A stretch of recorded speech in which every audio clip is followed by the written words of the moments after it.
Robert Johnson foi um músico e compositor americano, considerado a figura mais influente do blues do Delta e o avô do rock and roll.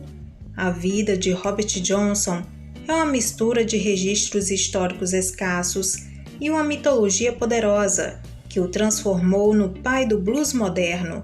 Embora a lenda de um suposto pacto com o diabo seja o que tenha o tornado famoso, a biografia real revela um músico obstinado e uma vida marcada por tragédias.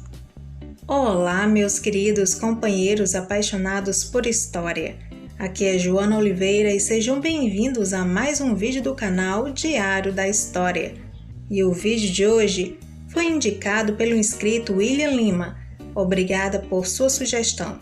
Mas antes de assistir o vídeo, te peço para curtir, deixar seu comentário e compartilhe este vídeo com os seus amigos.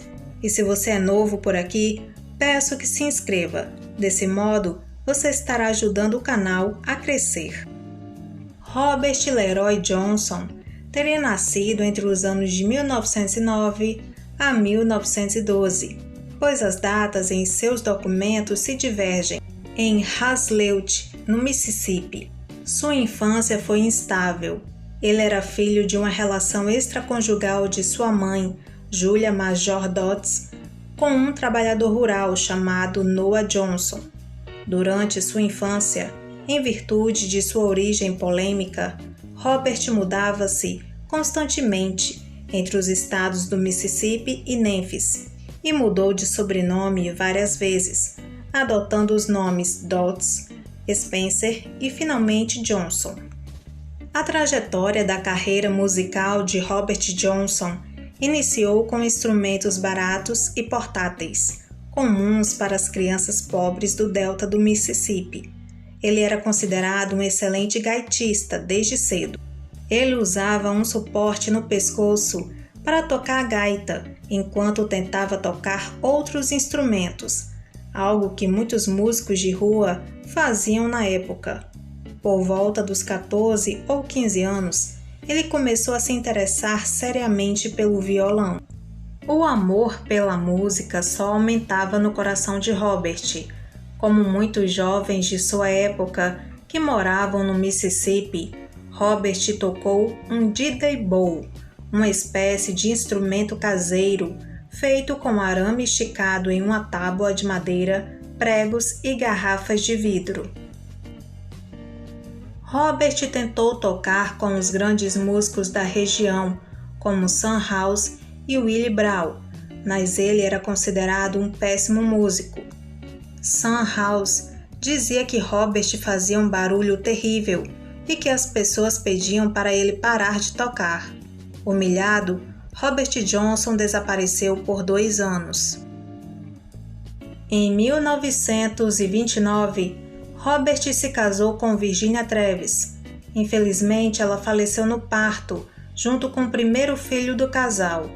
A perda da esposa e do filho desestabilizou Robert Johnson e o empurrou definitivamente para a vida de músico errante.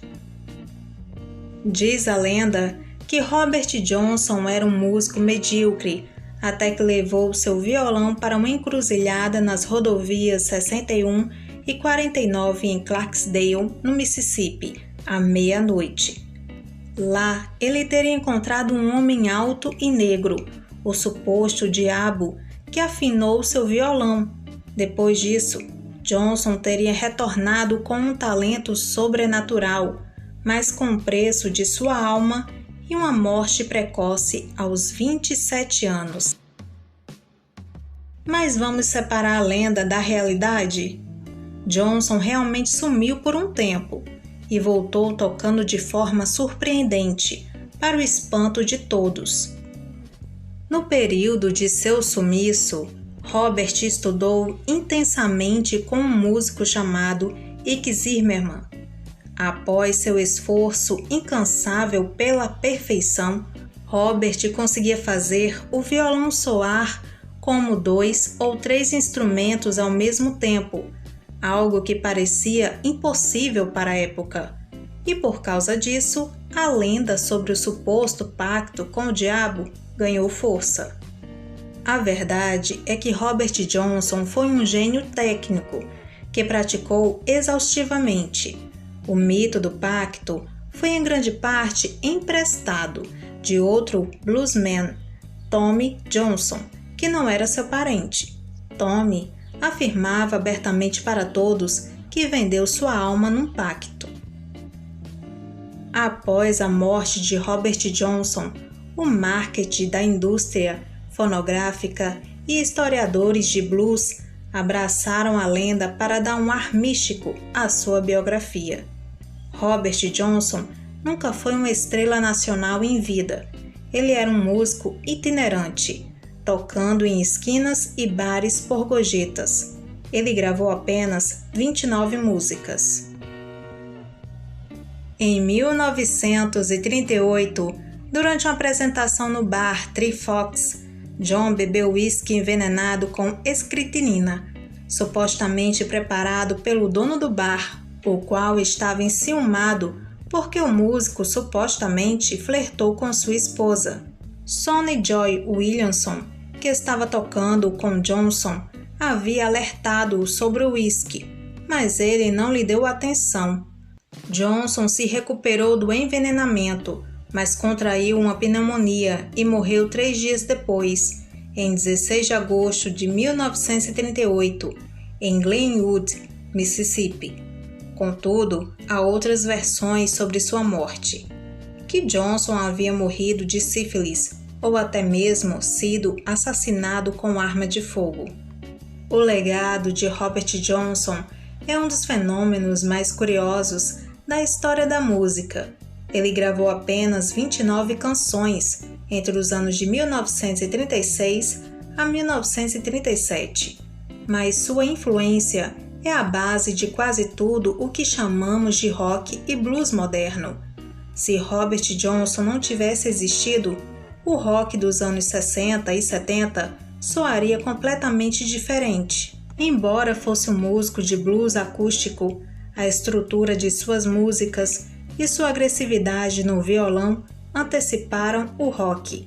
Bandas como The Rolling Stones, Led Zeppelin e Cream, de Eric Clapton, basicamente construíram suas carreiras reinterpretando as composições de Johnson.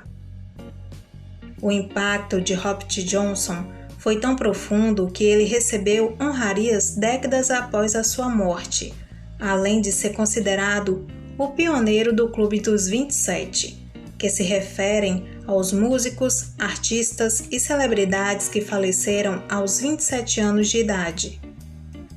Robert Johnson provou que não é necessária uma discografia vasta para mudar o mundo.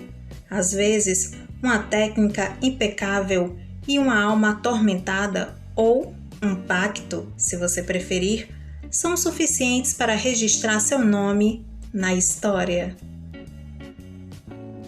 Olá, meus queridos companheiros apaixonados por história. Gostaram do vídeo? Se sim, não esqueçam de deixar o seu like e compartilhar o vídeo com os seus amigos. Obrigada por sua companhia ao longo do vídeo. Até a próxima!